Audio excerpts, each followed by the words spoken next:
ఇప్పుడే country delight app ని download చేసుకోండి. Download the country delight app now. నమస్తే, వెల్కమ్ టు సుమన్ టీవీ. నేను మీ సాయి భైరి. తమిళనాడులో కరూర్లో జరిగినటువంటి పరిస్థితి ఇప్పుడు దేశవ్యాప్తంగా చర్చనీయాంశంగా మారింది. విజయ్ నిర్వహించినటువంటి కార్నర్ ర్యాలీలో తొక్కిసలాట జరిగి 38 మంది వరకు అక్కడ మరణించడం చాలా పెద్ద విషాదకరంగా మారింది. అసలు ఏం జరిగింది ఆ మీటింగ్లో, అక్కడ ఎలా తొక్కిసలాట జరిగింది, దానికి గల కారణాలు ఏంటి, అక్కడ అనుమతులు ఎంతవరకు ఇచ్చారు, పూర్తిగా మాట్లాడదాం. మనకు తమిళనాడు నుంచి చెన్నై నుంచి సీనియర్ జర్నలిస్ట్ ఎస్వి సూర్యప్రకాష్ రావు గారు మనకు లైవ్లో జాయిన్ అవుతున్నారు. సార్ నమస్తే. సార్ నమస్తే అండి. సార్ ఏం జరిగింది సార్ నిన్న? అసలు అక్కడ పొలిటికల్ మీటింగ్లో అంత భారీ ఎత్తున తొక్కిసలాట జరగడానికి కారణాలు ఏంటి? అంటే ఊహించలేదా జనం అంతమంది వస్తారని, లేకుంటే పోలీసులు అంత ప్రొటెక్షన్ పర్ఫెక్ట్గా అంతమంది జనాలకి ఇవ్వలేకపోయారా? అసలు ఏం జరిగింది సార్? అసలు ఇంతకు ముందు యాక్టర్ విజయ్, ఇప్పుడు మనకి పవన్ కళ్యాణం, అల్లు అర్జున్ ఎలాగో అక్కడ తమిళనాడులో అంత పాపులారిటీ, రజనీకాంత్ తర్వాత అంత పాపులారిటీ ఉన్న నటుడు విజయ్.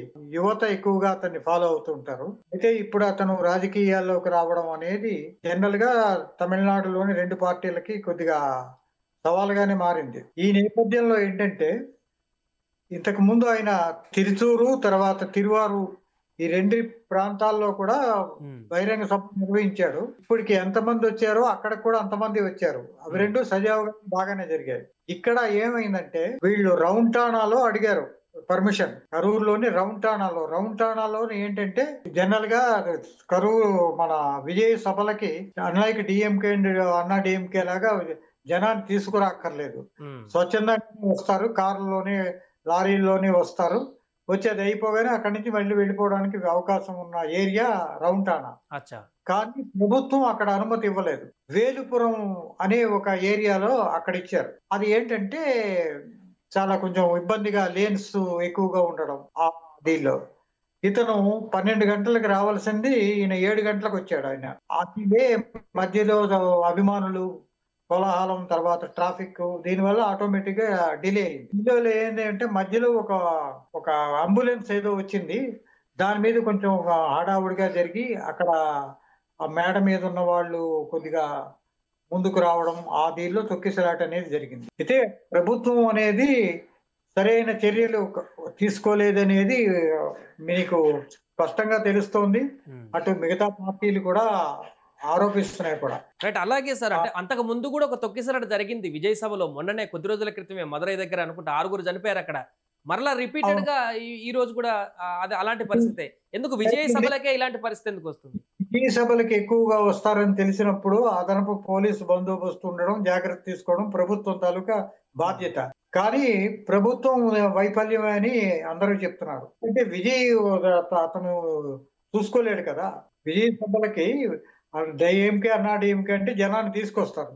ఇతనికేంటి ముఖ్యంగా అభిమానులు, తర్వాత కొత్తగా ఏర్పడిన పార్టీ కార్యకర్తలు అన్ని ప్రాంతాల నుంచి రావడం అనేది జరుగుతున్నది. నిన్న 50,000 మందికి పైగా వచ్చినట్టుగా తెలుస్తోంది. ఇక్కడ ఏంటంటే, చాలా మందికి తెలియని విషయం ఏంటంటే, ఒక 2 వారాల క్రిందట విజయ్ పార్టీ, తమిళ వెట్రి కజగం పార్టీ హైకోర్టులో ఒక పిటిషన్ దాఖలు చేసింది.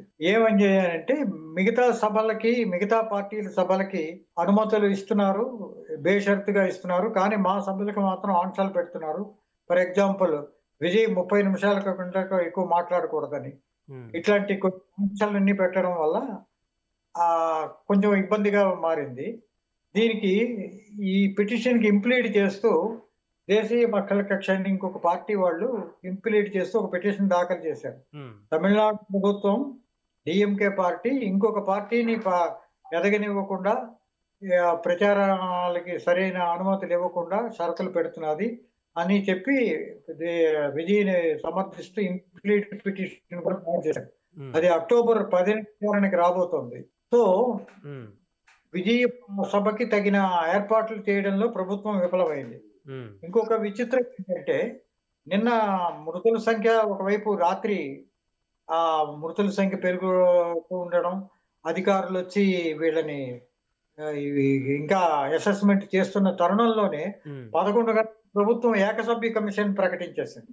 ఇంకా సరైన ఇన్ఫర్మేషన్, ప్రాథమిక సమాచారం పోలీసుల నుంచి గాని అధికారుల నుంచి గాని రాకుండానే ఏకసభ్య కమిషన్ తో విచారణకు ప్రభుత్వం ప్రకటించడం కూడా చాలా ఆశ్చర్యంగా తోస్తుంది.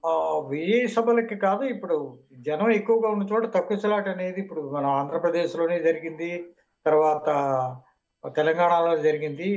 తొక్కిసలాట జరగడం అనేది ఇప్పుడు విజయ్ మీద కేసు అయ్యేటువంటి అవకాశం ఏమైనా ఉందా సార్? అరెస్ట్ చేసే అవకాశం ఏమైనా ఉందా? ఎందుకంటే మనకి ఇక్కడ అల్లు అర్జున్ థియేటర్ దగ్గర ఒక తొక్కిసలాట జరిగితే ఇక్కడ ఎంత సివియర్ యాక్షన్ తీసుకున్నారో చూసాం. కానీ అక్కడ విజయ్ ఏ విధంగా బాధ్యుడు? అతను ఏమి అల్లు అర్జున్ అడిగినట్లుగా అతన్ని అధికారులు వెళ్ళిపోమని చెప్పి అతను కారణం కాలేదు కదా. అతను సభకు వచ్చాడు. సభకు వస్తే సభలో ఎంతమంది జనం వస్తారు? వాళ్ళు ప్రభుత్వం ముందుగానే ఊహించాలి. ఇంతకు ముందు సభల్లోనే జనం 50,000 మందికి తక్కువ రాకుండా వస్తున్నారు, దానికి తగిన ఏర్పాట్లు చేయాలని ప్రభుత్వం ముందుగా మేలుకొని సరైన బందోబస్తు చేయవలసింది. వాళ్ళు అడిగిన ప్లేస్ కాకుండా తొక్కిసలాటకి తర్వాత ఈ కమోషన్ కి అవకాశం ఉన్న లేన్స్ లోనే ఎందుకు ఇవ్వడం? అది కూడా ప్రభుత్వం తాలూకా, దానికి ప్రభుత్వం బాధ్యత వహించాలి కదా. ఎట్లాగా అరెస్ట్ చేస్తారు? ఇప్పుడు ఇక్కడ పొలిటికల్ సెనారియో ఎలా ఉండబోతుంది సార్ ఈ ఘటన తర్వాత? తమిళనాడులో ఇప్పుడు మిగతా పార్టీల వర్షన్ కానీ టీవీకే తీసుకునేటువంటి స్టాండ్ కానీ ఏ రకంగా మారేటువంటి అవకాశం ఉంది దీన్ని బేస్ చేసుకొని? అంటే యాంటీ డిఎంకే పార్టీలన్నీ ఇప్పుడు విజయనే సమర్థిస్తాయి. విజయ్ ప్రభుత్వ వైఫల్యం అనేది కొట్టొచ్చినట్లు కనబడుతున్నదని ఒక వర్గం మీడియా రాస్తోంది, ఒక వర్గం ప్రతిపక్షాలు కూడా, దేశీయ మక్కల కక్ష లాంటి పార్టీలు కూడా అంటున్నాయి. సందర్భాల్లో మరి ప్రభుత్వ నిర్ణయం చాలా జాగ్రత్తగా వ్యవహరించాల్సి ఉంటుంది. విజయ్ని అరెస్ట్ చేస్తే ఇంకా ప్రజా వ్యతిరేకత పెళ్లిబుకే అవకాశం ఉంది. ముఖ్యంగా యువతలకి డిఎంకే పార్టీ దూరం అయ్యే అవకాశం ఉంది. ఇంకొకటి ఏంటంటే డిఎంకే గాని ద్రవిడ పార్టీల్లో ఉన్న భాషోన్మాదం గాని, ఒక చాందమైన భావాలు గాని, ఫెనటిజం గాని విజయ్లో కనిపించవు. ఇతను కొంచెం రేషనల్ గా, తర్వాత కొంచెం అభ్యుదయ భావాలతోని ఒక మేనిఫెస్టో తయారు చేస్తూ ఎక్కువగా యువతని ఆకర్షించే దిశగా వెళుతున్నాడు. అందుకని ప్రభుత్వం ప్రజా వ్యతిరేకతను వెంటనే కొని తెచ్చుకుంటుందని నేను అనుకోను. అంచేత ప్రభుత్వ వైఫల్యం అనేది కొట్టొచ్చు కనబడుతున్నది. దానికి అందుకు అనుకూలంగా వాదన కూడా వినిపిస్తోంది. విజయ్ని అరెస్ట్ చేస్తే మాత్రం ఇంకా it has to face the wrath of people. And ఇప్పుడు సిచ్యువేషన్ అంతా అక్కడ కంట్రోల్లోనే ఉందా సార్? హాస్పిటల్లో ఎంతమంది ఉన్నారు? ఇంకెవరికైనా ఇలాంటి ప్రమాదం ఏమైనా ఉందా అక్కడ? ఇప్పటికే ప్రభుత్వ వర్గాలు కూడా అక్కడ నిరంతరం పర్యవేక్షిస్తున్నాయి కదా, హాస్పిటల్ పరిస్థితి ఏంటి సార్? దీనికి ఇంకా మృతుల సంఖ్య ఇంకా పెరగొచ్చని కొన్ని వార్తలు వస్తున్నాయి. కానీ యాక్చువల్ దీన్ని అధికారులు ఇంకా బయట పెట్టడం లేదు. మళ్ళీ ప్రెస్ మీట్ అది ఇంతవరకు మళ్ళీ అధికారికంగా మినిస్టర్ ప్రెస్ మీట్ ఇంతవరకు ఏమి జరగలేదు. బహుశా మధ్యాహ్నం సాయంత్రానికి ఒక పిక్చర్ ఇచ్చే అవకాశం ఉన్నది. రైట్. ఎక్స్గ్రేషియా ఇటు ప్రభుత్వం నుంచి 10 లక్షలు, విజయ్ నుంచి 20 లక్షలు ప్రకటించినట్టుగా కూడా సమాచారం. ఇంకేమన్నా ఇంకేమన్నా ప్రకటనలు వచ్చాయా సార్?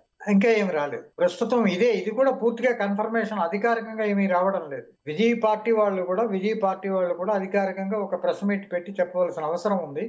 అది మరి ఈ సంఘటన నుంచి తేరుకుని అన్ని సర్దుకున్న తర్వాత వాళ్ళు సాయంత్రం కానీ రేపు కానీ చెప్పొచ్చు.